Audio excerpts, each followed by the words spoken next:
Nagluluksa ang pamilya Barreto sa pagpanaw ng ilaw ng kanilang tahanan. Si Estrella Barreto o mas kilala bilang Mommy Inday ni na Gretchen, Marjorie at Claudine na maalam sa edad na 89.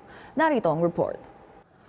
Pumanaw na si Estrella Inday Barreto, ina ng mga aktres na sina Gretchen, Marjorie at Claudine.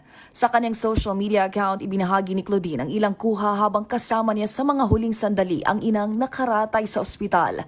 Sa pamamaalam ng ina, pagtitiyak ng aktres, "Mommy, we're gonna be okay." Hindi lingid sa kaalaman ng publiko ang mga hidwaan sa pamilya Barreto. Kaya naman sa isa pang hiwalay na post, pahayag ni Claudine, may gusot man sa kanilang samahan, ngunit sa pagluluksay, nagkakaisa sila. Mula sa kanilang magkakapatid, apo at apo sa tuhod ay nagtulong-tulong anya sa pag-aalaga sa kanilang Mommy Inday. Batay nga sa mga huling post online ng kanilang kapatid na si Joaquin, Disyembre pa noong nakaraang taon nang madalas sa ospital ang ina. Magunita na noong 2019 nang binawian ng buhay ang asawa ni Inday na si Miguel Barreto, habang September last year lang nang pumanaw naman ang kanilang panganay na si Mito.